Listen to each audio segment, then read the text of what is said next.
Hey guys, we're back again with another video. Today we're going to talk about bearings. On a bearing, this is a bearing, like a wheel bearing. You can see it's tapered, so it kind of slopes down. If you look at it. And you can see these are cylinders, and these cylinders roll.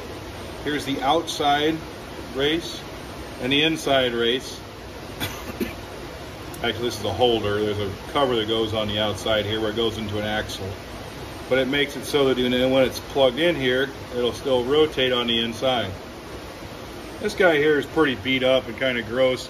What I'm going to do is I'm going to clean this guy up, and I'm going to get some carburetor cleaner or some gasoline or something to clean this out, get all the old grease out, and then I'll show you how to pack a bearing. What we're going to do is we're going to put some grease and just stick it in our hand and kind of walk it in like this, and then we'll walk it into this groove in here, and we'll walk it in, spin it a little bit, walk it in, spin it a little bit. But this is a bearing. It's the same kind of type of bearing that's in a railroad wheel. There's just two matched up together. They're the same size, and it goes through that axle, and then when it spins, the weight of that adapter sits on top of those bearings flat. But that's how that works. That's a double bearing setup to where they push into each other. Again, they'll be the same size. These are off two different wheels, but or two different axles. But you can see this guy it still spins, but if I had the fan off, you'd hear it. It's grinding real bad. I'll see if you can. It's grinding, and I feel it lumpy. And then if we look closely at these cylinders, they're kind of I don't know if you can see it or not. The cylinders are kind of scored up, and they're rusty, and they're beat up. I'll never put this back in an implement, or a trailer, or whatever it would have come out of. I don't remember even. But it was sitting in the junk pile. I just hadn't got rid of it yet.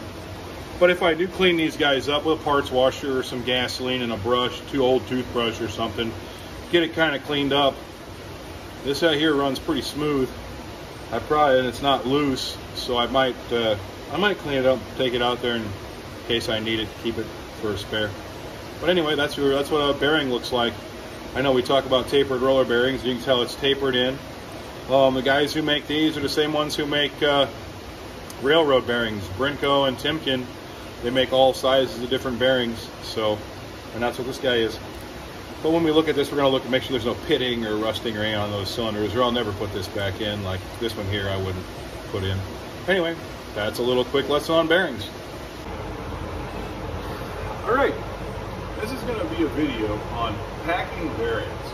Now, we don't really have to do it on the railroad because they're sealed bearings and they kind of come all put together. But if you're working on a boat, or a trailer, or a tractor like I am, you have to learn how to pack those bearings a little bit. So it's going to be a non-stop video because once my hands are full of that stuff, or grease, it's going to be over. So what we're looking at is high temp disc brake wheel bearing grease. CarQuest, Nav, anybody will sell you this stuff. And we're going to pack our bearings with that. Now, we're going to also get high temperature bearing grease to pump into the grease zerks. And that's the grease zerk with a grease gun. It'll fill the rest of this hub. And I've got a hub sitting right here. But there's two bearings. And here's my bearings. This is the inside bearing, the outside bearing, kind of fit together. The inside's bigger, but what we're going to basically do is take grease, put it in my hand, and then kind of walk it into this bearing as I get it going. Now I put it in some gasoline, and I got it all cleaned out. Well, maybe there's a couple. Maybe I won't put these back in. I didn't see those when I was cleaning it. Looks like I could use a new bearing. We'll check the other one. This guy here, they all look pretty good. I didn't notice it until these look pretty good here. Now I didn't notice it until we were just starting. So I guess we won't, maybe I'll pack a smaller bearing. But yeah, there's a big chunk out of this guy. So we're probably in, there's that one, and then there's a chunk out of the next, out of 3 down, 2. Big chunk taken out of that cylinder. So we'll, I guess I'll order some other bearings and get started. But we'll take an old junk bearing. Here's an old junk bearing, a smaller one, and you can see it kind of if I put it on an axle, the outside, that wheel would still spin. This one I'll never put back. This, like we had showed this one before. But this one here, I'll just show you how to pack this guy real quick. So really what you're going to do is just take some grease, put it in your hand, and just walk it in. And try to walk it in each piece. A little bit at a time. Walk it in there.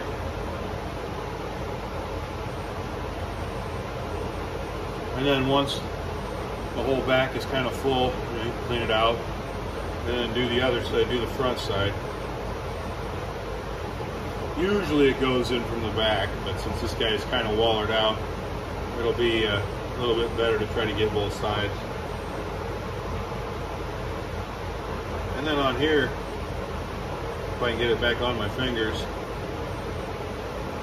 you can see it's got a nice smooth action on it. It's not loud. This one's a little bit gritty because I got a bearing that's bad on this guy too, but you can see how it packs. So what we do is we get it there, we run it a little bit, and then we take a little bit more bearing grease, and I've got probably plenty left on my hands yet.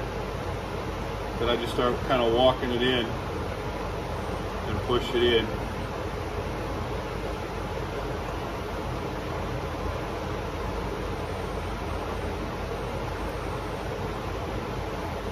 And what that does is it kind of forces it into that bearing.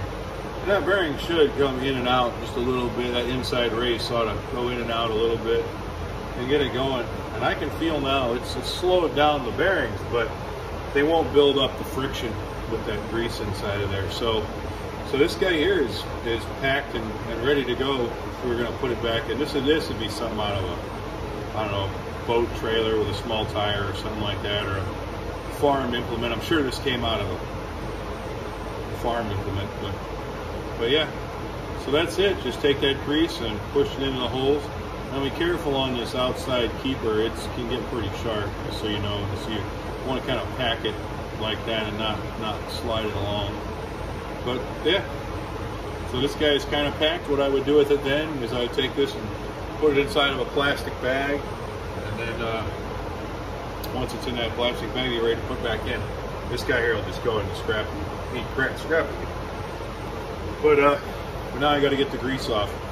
But that's kind of how you pack these guys up. So, and I'm glad we did this video because I saw on those bearings here I had some pitting, and any kind of pitting will cause some more friction. So we don't want that at all. One of the things I had mentioned in this video is that I would put that bearing in a plastic bag. The only reason I would do that is to help maintain the grease inside of it. And then when I was ready to put it in, I would take it back out of the bag and stick it in. You also saw a picture of the hub.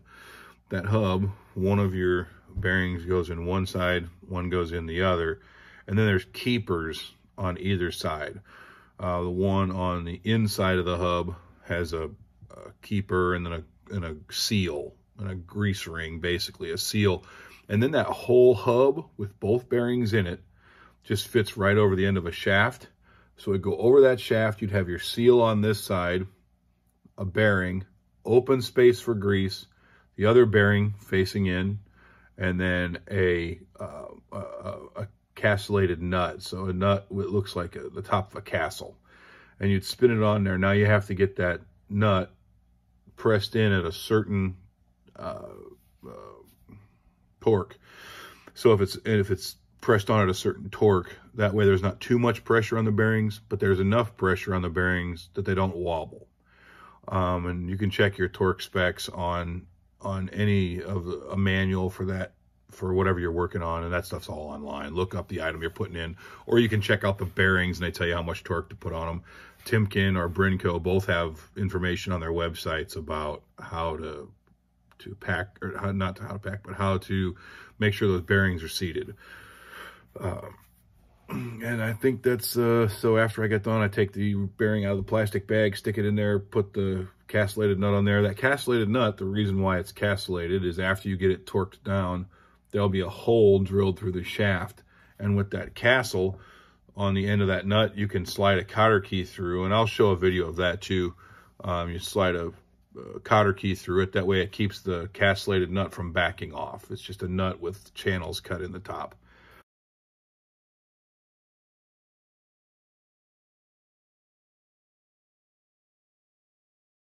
So you put a cotter key in there to keep it so it doesn't back out.